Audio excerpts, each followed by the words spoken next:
Many of you have traveled, and when you're traveling, sometimes on a plane, they'll tell you that there's a time that you're supposed to turn all your devices off. And then when you land, if you're like me, you immediately start turning it back on because the stewardess or, attendant says it's now safe to turn on your platforms. And as soon as you turn it on, some words typically appear at the top of most phones, and those words are something like searching, or searching for connection, or searching for network. And sometimes you'll see it kind of spinning, which is like looking, I'm looking. You can't do anything until I connect. You can't do a thing. Nothing's going to open for you. Nothing works. You have no access to anything. It's a really cool device, but you're not going to get anything until it search, and finds a connection. And then when you get the connection, you laughing at me or with me? As soon as the connection connects, magic. Like there's magic. You can bank. You can call people. You can let people know you're alive. You can download things. You can read things. Once the connection happens, the magic begins. You have access now to outside information coming in. Information, things that can teach you, videos to give you skills, words from other people, encouragements, posts, memes that say, hang in there, you can do it. Like all kinds of outside resources are available to you. When there's no connection, nothing's available to you. People were created by God a lot like these phones. You have a chip in you. Your soul has a sonar. You have a little internal apparatus in you that goes searching for connection. I'm searching. You can never turn it off. From the very beginning, God has created us as relational beings in His image, in His likeness. It's not good for us to be alone and disconnected. He says it right out of the chute in Genesis 1. Because you are created for connection, and inside you, you have a little relational radar. Boop, boop, boop, boop. Boop, boop, boop, boop. Boop, boop, boop, boop.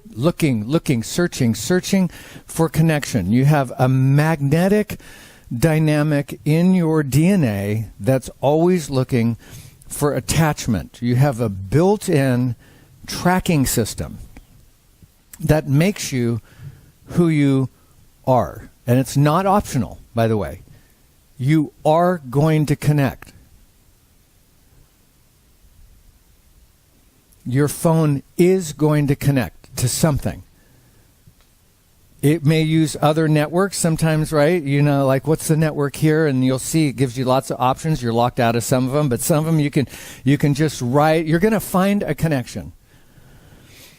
And that's important because when we start to deal with mental health and wellness and how you're going to thrive, you have to know a little bit how you're made, and you have to know that you are made for this connection to happen. You're made for others.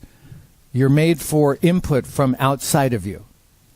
So if you become a closed system, you're in a world of hurt. You're going to have a really hard time here. From the womb to the tomb, you need to be fueled by connection. Now, in Jesus, in his last night, as you're aware, in the upper room, prior to his betrayal and crucifixion, shared, recorded for us in John 15, with his disciples that I am the vine and you are the branches. And if you'll be connected, if you'll abide, if you'll attach to me, searching, if you attach to me, you organically will bear much fruit. For you will have experiences like I feel loved and joy and peace and a little bit of patience and kindness and all the things Galatians talks about. Paul unravels for us what does that fruit look like. They're all relational fruits. They're all mental well-being fruits. Doesn't say success, you'll have a killer voice, you'll do this, no externals. They're all relational fruits. But if you don't have those, then you'll have bad fruits. Because to not attach to me or a healthy resource, you will attach to something, and there will be outcomes like anger, rage, wrath, all kinds of forms of acting out, which Galatians 5 also addresses. So John 15, when Jesus is on his last night, he's really saying you're tracking that you're connecting creatures.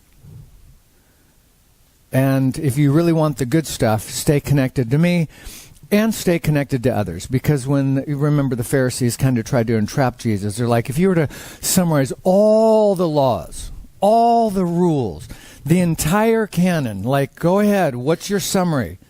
Here it is. You already know it. Shema. Jews are like, we know that. Deuteronomy. Love God with all your heart, soul, mind, and strength. We got it. But there's something else. And your neighbor. As yourself. They were so like, you're kidding me. Yes. Why? Because you were created with a chip to connect with God vertically and to connect with people horizontally. He's the head of the body, but he's not the hands and the feet of the body of Christ. So he's like, I love you, but I'm not going to hug you. You're going to need to get that from someone else. I work through people, and where 2 or 3 are gathered, I do very unique things that I don't do when I'm with you solo. I'm certainly omniscient, but I've limited my omniscience in terms of what I can do and what's efficacious for you through people. So when you get in the scriptures, you can see, like Paul tells the Corinthians in 1 Corinthians 12, that the hand can't say to the foot, what? Yeah, it can't say, I don't need you. The elbow can't say to the knee, I don't need you. Well, you're not going anywhere if you don't have me. We'll just put a little elbow right over there. That's a little weird. Yeah, actually, it's really kind of gross to see a body part apart from the body. It's like, oh, there's a nose. Oh, wow, that's creepy. It's actually like the nose only looks good with the whole face and like all the features, like just a hand. That's like Halloween. That's like scary, right?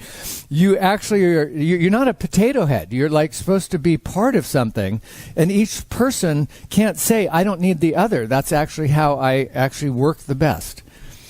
If you get in Scripture, there is, over 100 times alelon, which is a Greek word which means like one another. It's one word in the Greek, 2 words in English, one another, but it's one word. It's used over 100 times in the New Testament, in 94 different passages. I'll give you an example of some of them. 1/3 of the one another's in Scripture are about our unity, and our getting along and not being too divisive. It's apparently very hard. But be at peace with one another, Mark 9. Don't grumble among one another, John 6. Be of the same mind, Romans 12. Accept one another, Romans 15. Wait for one another during the Eucharist, 1 Corinthians 11. Don't bite, devour, and consume one another. Really? You have to tell us that? Yes, he does. Don't boastfully challenge or envy one another, Galatians 5. Be kind and tender-hearted, forgiving one another. Seek the good for one another. Bear with one another. Forgive each other. Confess your sins. There's a lot of one another's. 1/3 of them have to do with love. Love one another. Serve one another. Tolerate one another. That's candid. I love you. Well, I'm tolerating you. Which is a form of, I'm willing to suffer with you to get back to the love. Anyways, we greet one another. You're to devote yourself to one another. A lot of texts on this connection. 15% of them have to do with kind of a humble posture. Give preference to one another. Again, wash one another's feet. Don't be haughty. Be subject to one another. And there's others. Don't judge one another. Greet one another with a holy kiss. Be warm and affectionate, and don't lie to one another, and speak the truth. I mean, I could go on. There's over 100. In other words, the scriptures are saturated that we are created with a chip inside us to connect, and that connection is necessary. Otherwise, you have a phone sitting on a plane, and you're like, I so want someone to know what's going on, that I've landed, and, but I can't do it. So when they open the plane, you just scream out, we're here! No one can hear you. You're like, I need a connection that'll, bridge the gap. But searching. Look, I don't like to be an entitled person, but now when I'm in places that don't have, Wi-Fi, it's like, I'm so done with this, right? I'm like, if your coffee house doesn't have it, I don't attend. Sorry, the connection is so needful. You can't shut me down like that because, it's just, I have to pay for it and I'm out.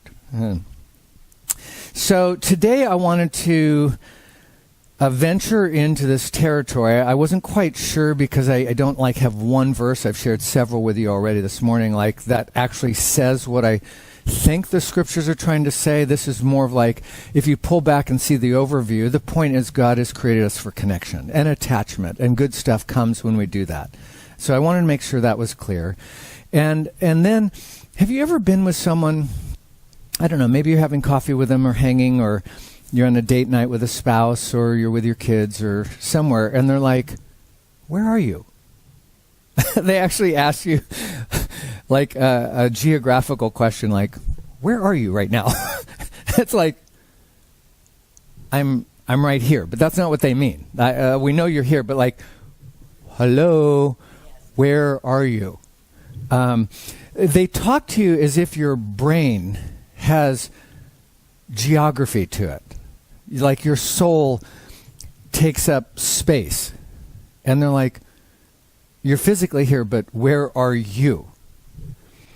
And that's interesting because when it comes to emotional wellness and health, that's a key question.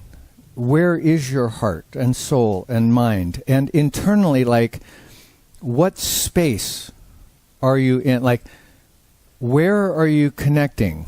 I see you, but we're missing. In other words, people are on to something subjective that's happening that has to do with we're not attaching, but you're right in front of me. So to answer the question of where are you, I thought I would try to introduce this concept, which was first introduced to me through Henry Cloud and a graduate program I was in, and he kind of called it the four corners of the universe, and that kind of stuck with me, but I think they're really more, for me, four corners of the brain, four places you go in your head to deal with your searching dynamic. And so I wanted to introduce these four corners to you today. And these are four ways you're going to attach. Four ways the chip inside you, which is always searching, will find one of these. And you're always in one of these. And you can switch around in milliseconds. But you're always either in one, a real relationship, a real attachment, a real connection, a healthy connection, or you're going to be in what we might call a pseudo or false connection. It's donuts is a pseudo connection for me on Sundays when I'm too lonely. I'm they love me so much. And I'm you are my friends, and we're going to connect. And I connect with the food. And the problem with a pseudo connection is it works temporarily, it feels good for a short time. And then later, I'm why did I eat 42 donut holes? And then I feel guilty. And then I go to corner number 3, the bad connection. And I can have a bad connection with someone who's a little bit brutal or harsh or punitive, or I could go to my own mind and I could be harsh on myself, you fat, gluttonous donut eater, you. I hate you. And so I can actually have a conversation in my head with myself about that, and then that feels bad to me, so I'm like, I'm out of here. I'm going to corner number 4. No relationship. That is, I'm going to withdraw, isolate. I'm taking a nap. La la la. I'm going to sleep. I don't want to relate to my own head. I don't want to relate to anyone else. Night night. Bye bye. And then I wake up from the nap and I'm searching. And if there's a real relationship I can go to where I can kind of go, having a hard day. I heard this amazing sermon from this amazing pastor, but what did I do with that? I ate a bunch of donuts, and I had this pseudo connection with donuts, and then I went to a bad connection with my guilt, and then I tried to drown it in the no connection withdrawal nap time, and now I'm up again, so I want to really connect. And if there's no one around to really connect with, I'll be searching for another, and I'll go to corner number 2 and go, what would make me feel good? It's not really what I need, but, I'll go to the gym. And that's actually a really good one because it doesn't look bad because you're supposed to be healthy, but it's an obsessive compulsion that makes me feel good for a short time, but doesn't really give me connection. But I do have the headsets on, so I hear music and I feel like I'm connected, but then as soon as I get home, I'm lonely, and then I feel bad, and I go to corner number 3, and then sometimes I withdraw. So it's... Anyways, you don't need to hear about my life. This is about you.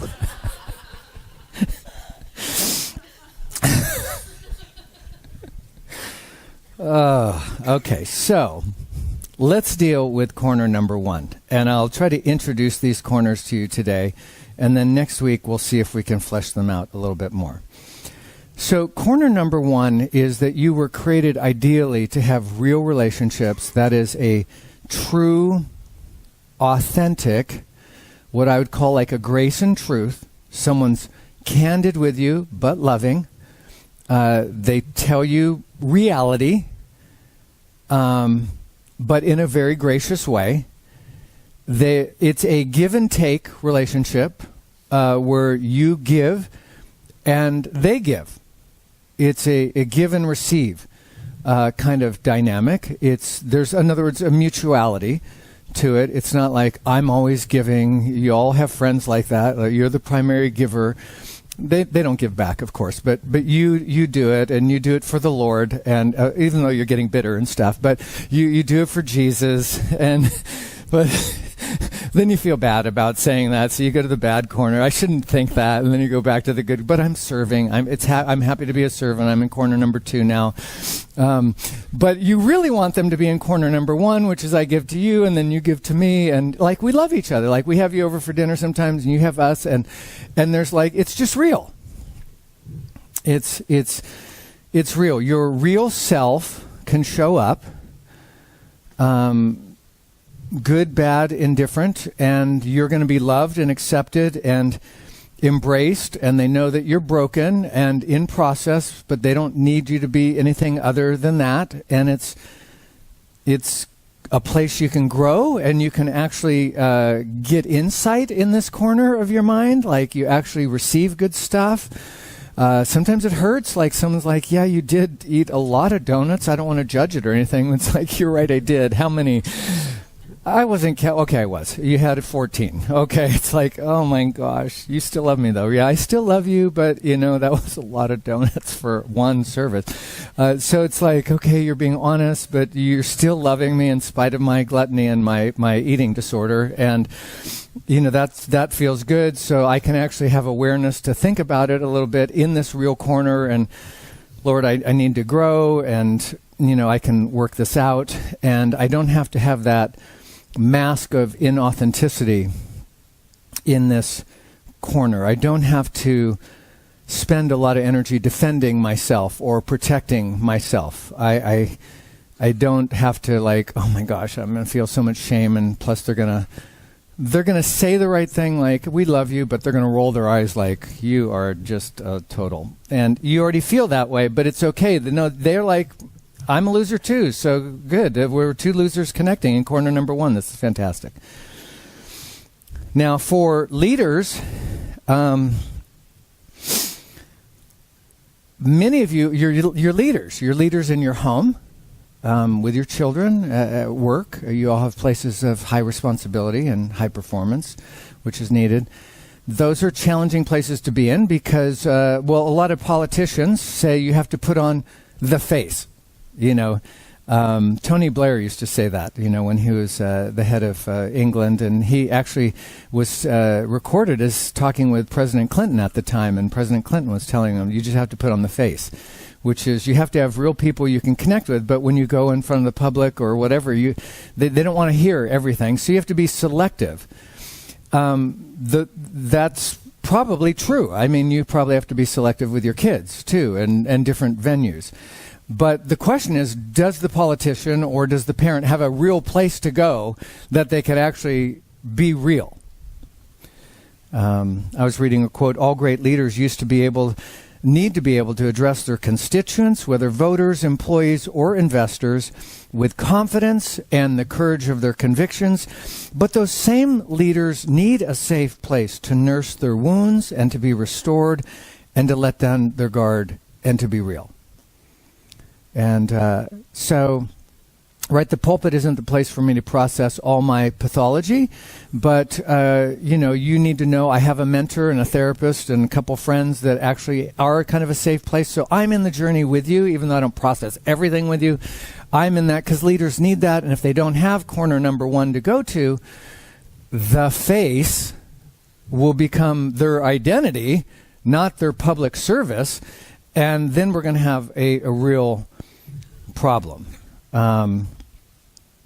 Eventually, real emotions will surface because they can't hold them back, and there'll be some things that will happen that won't be so good. So the goal is to live out life in corner number one, to be as real as you can with grace and truth, give and take, authentic relationships. Okay, if that doesn't work well, if for some reason you can't find that, maybe you're not used to that corner, or that corner's a little scary for you, because real relationships, there is a terror that goes with intimacy. There is a vulnerability that goes with kind of emotional nakedness. It's like, I'm afraid if I actually share with you what I really think and feel that you won't want to love me, or you'll leave me, so this is a hard corner to live in. So it's like, I'm going to go to corner number two. Okay, so let's go to corner number two in the mind. And this is the pseudo relationship. This is the seductively and deceptively false good connection. It actually delivers something good initially. So it feels good. Actually, sometimes it feels really good. But it doesn't last. I was going to put this is the medicating connection, but that was way too personal for me. So I didn't want to put that up there at all, because that wouldn't be right to process all my own stuff with you. But this is the connection when you can't have a real connection that you go to because you're searching, and you have to have a connection. There's no two ways about it. There's nothing you can do with your phone. It's always searching, whether it's going to keep spinning till it finds something. Even if it's a porn site. Even if it's a bad connection. Even if it's the food channel. It's like, I found it. Woo! Let's learn how to make a dessert. What basket of goodies do I have to work with? It's not a real connection, but it is a feel-good connection. It's just a feel-good connection that doesn't last. Positive feelings take a variety of forms, like an affair, something that's sexually illicit, any addiction, performance orientation things. Promotions, awards feel good, positive praise, the next acquisition. In business, when CEOs are a little less attached than they need to be, they're excited about the next launch. Have you heard about the new product line that we have coming out? They're excited about that product line, which is a seductively false good connection. It's not a real connection, but it is really cool, and it's probably better than sex and drugs and rock and roll. So it's productive, or or the CEO they treat themselves, to a new Ferrari.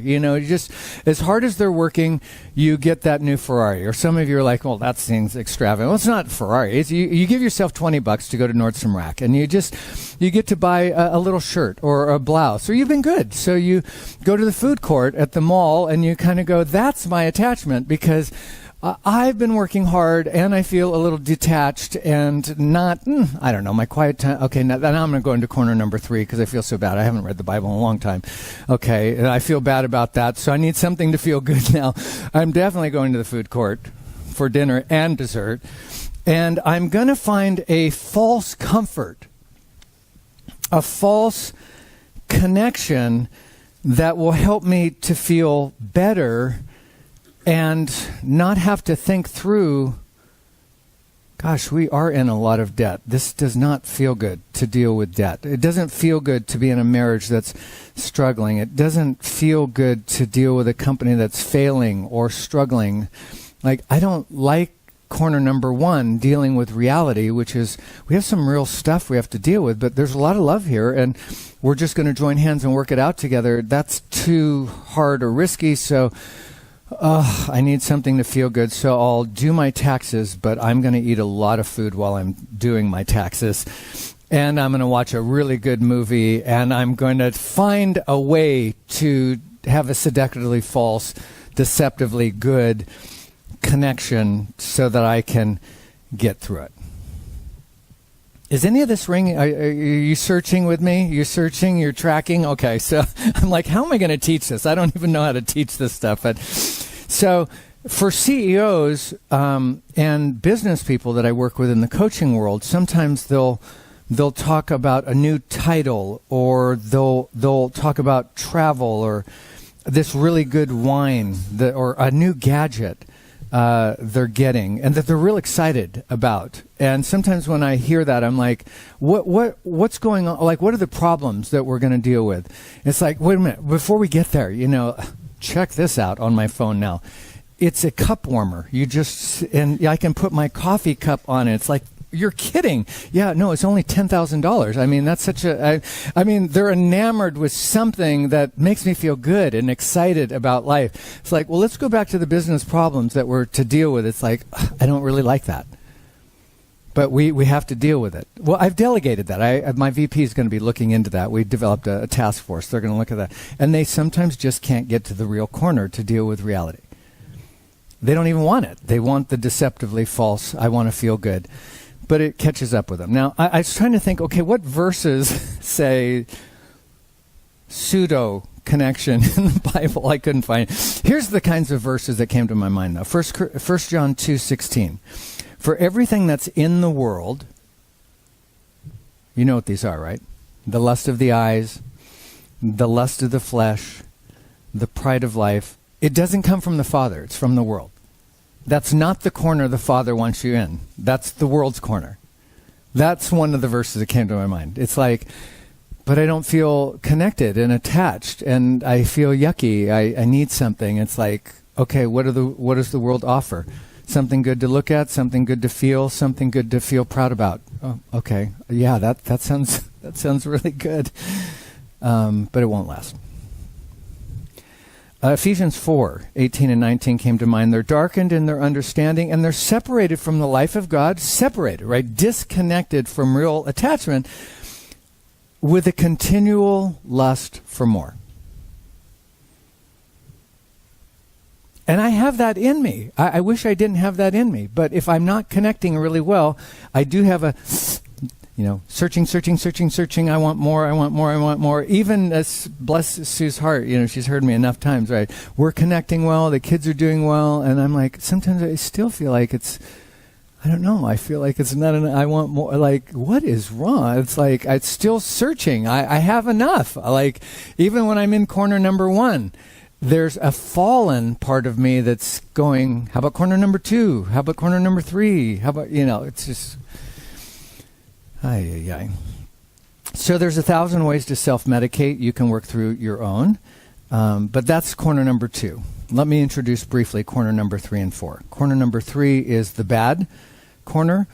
I think I'm going to call this like the performance approval-seeking, negative, bad connection. I don't know. I wasn't sure how to name this one. But this is a connection with someone who actually puts you down or makes you feel guilty. This is a connection that you can feel a lot of shame in or feel bad. You usually would feel pretty inferior in this corner, like not good enough. This is when you hook up with someone who has very high expectations, perfectionistic, unreasonable demands, but they seem so amazing, but they have a critical spirit. They withhold praise. A lot of put downs. Sometimes just they kill you with quiet silence, like, what'd you think? What'd you think? What'd you think? I'm searching. What do you think? It's like, no comment. Okay, that's a bad connection. It doesn't feel good, but it is better than corner number 4. So if you're very withdrawn, isolated, and disconnected, being with bad people is very helpful. There's Betty, and Betty hangs out with Bob, and Bob's an idiot, and Bob's mean, and Bob has a bat, and Bob always hits Betty with a bat. And it's like, Betty, you don't want to hang out with Bob with a bat because he hits you. He hurts you. Like, that's not a good that's a bad relationship. So she's like, you're so right. I got to get out of this relationship. Well, she goes to corner number 4, which is, I'm going to go to no relationship. I'm going to get my own apartment. I'm going to live alone. I'm like done with Bob. How long can you live in corner number 4? When you have a chip in you going searching. Corner number 4 is theologically the corner of hell. The place of no attachment. The disconnected. So you can't live there very long. But I'm so happy. I moved far away. I'm up in like Fraser Park in my own place by myself, isolated. You can't do that very long. Okay, so she's going to get a dog, maybe 2 cats, a bunny. She's got a hamster. Okay, that helps. That's a little more connection, but it's still not very much. But then eventually she goes back to Bob, and Bob kills her. And you read about it on the front of the newspaper. Betty killed by Bob. And we all go, why would Betty go back to Bob with a bat? Why would Betty go back to Bob with a bat? Because a bad connection is better than no connection. She has to have connection. That's not an option for her. You can't live in corner 4. So 3 was a better choice for her. It's better to get killed by someone and feel alive than to have no attachment. But don't you wish she could have gone to corner number 2? Like, develop a shopping habit. Like, so what? I mean, so you ring up your credit cards. At least you're like connecting with something that makes you feel good for a short time, but you're going to have the problem of debt and stuff. Then now you know why people get in these addictive, crazy things. Like, I really don't want that, but they need a connection. 2 would have been better than 3, but it has its own problem. But we really want her to go to 1. Like, come be with us. Like, we're a bunch of knuckleheads. Like, we hang out. We just try to love each other. It's a train wreck, but it's a real wreck, with real people. And we're all in process, and we just mutually agree, and we're going to try to love each other and give and take. And sometimes we miss, but we're working it out. It's like, yeah, that sounds actually good, but it's hard to go there.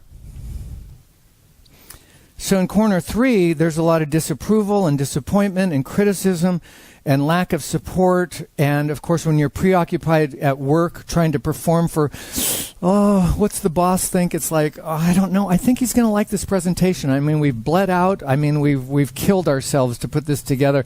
I think he's going to like some of it. I mean, you're in a bad relationship with it. It's like, I think Bobby might like part of it. It's like, oh yeah, you got to pray for these people. Like, because Bobby's a withholder. Bobby doesn't give a lot of praise. Bobby is like brutal. It's like, that's a bad relationship. Then I have to ask, why are you working there? Because a bad job with a bad boss is better than no job and no relationship. But it's like, how about go to a better job? But they may not feel good enough inside themselves. They're not worthy of a better job. So they keep working for brutal Bob. It's like, get out. But they have to have space in their head to go to a different corner to get out. Because here's the real bad news, and we'll have to pick this part up next week. You don't even need another person to be the bad one. You can be the bad one. You can have your own critical conscience in your own head where you go to your own corner and beat yourself up. You don't even need to work for Bob. You can work for yourself. This is getting too painful. You can actually withhold praise from yourself. Be ungracious with yourself. Be tough on yourself. And then you can't hang in corner number 3 very long. So you're going to want to get out of that corner. It feels so bad. So you may take a nap and go to corner number 4.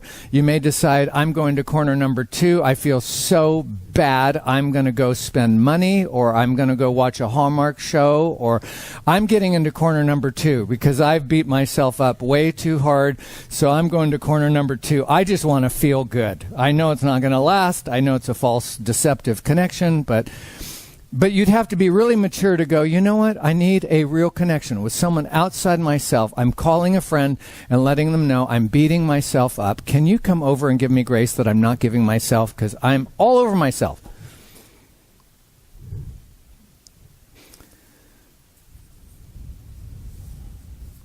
Let's finish out with corner number 4. I'm not going to say a lot today on corner number 4, but I think you're picking up the framework, and that is, you withdraw and you don't connect. And here's the shocking thing about corner number 4. You can be a totally extroverted people person and be in this corner. This is not, these are introverted people that don't like people and they're really shy. No, these are these are people, even extroverted at times, who often have a lot of people around them, but no one really knows what they're dealing with or what they're really struggling with, because they really don't want to tell anyone, because that's kind of shameful, and then they don't give themselves permission or grace to kind of say, I need love too, and so they act like the together person.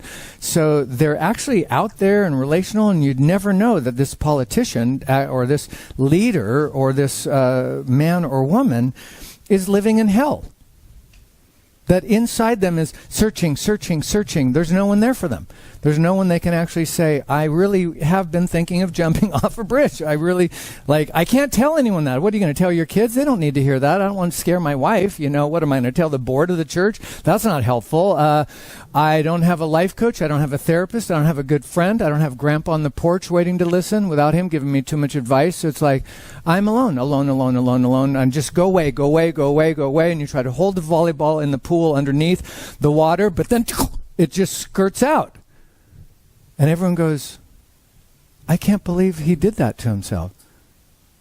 Like, why not? Well, he's so gregarious, and she's so outgoing, and she's bubbly, and she brings snacks to all the t-ball players and stuff. Yeah, but she lives alone.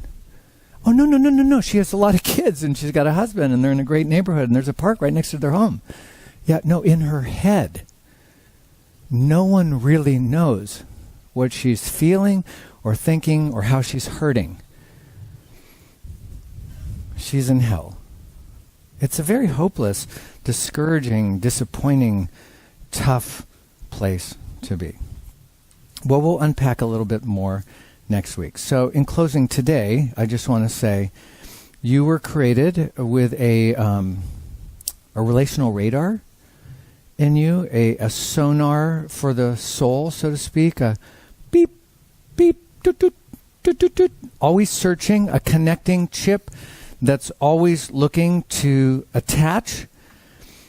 And if you don't find a real relationship with God and others to do it, you will find either a pseudo relationship or, tragically, a bad relationship, which is better than no relationship, or sometimes you'll go to no relationship, which you can't live in very long. It's not sustainable. So then you'll go back to a bad one or a pseudo one. But then it's so scary. Like, after you've been in the bad corner for a long time in the pseudo, like, now how do you go to corner number 1? I'm sorry, I need a real friend, but let me tell you where I've been. Ate 14 donuts at church, went to Vegas, gambled my house away, went to isolation, did some really bad stuff. Then I acted out with A, B, and C, and I've really been going 2, 3, 4, 4, 3, 2, 4, 2, 3. Now how do you go to corner 1 and say, now would you dare love me in the midst of the train wreck I've created for myself? It's like, that's not going to happen, right? No, it does happen. It does happen. God runs to prodigals who come back after train wrecking their whole life. He runs to them. He's like, welcome back. Like, you came to your senses. Like, that's awesome. You're loved here. And we're like, yeah, but we need real people like that. And there's not many of them. But if you find a few, and there's a few in this room, I'm like, go there. Go there and just get in the real space of, I'm in a bad place, but I need love. Can you help me? And let's just journey it out. And if you get there, you should do okay.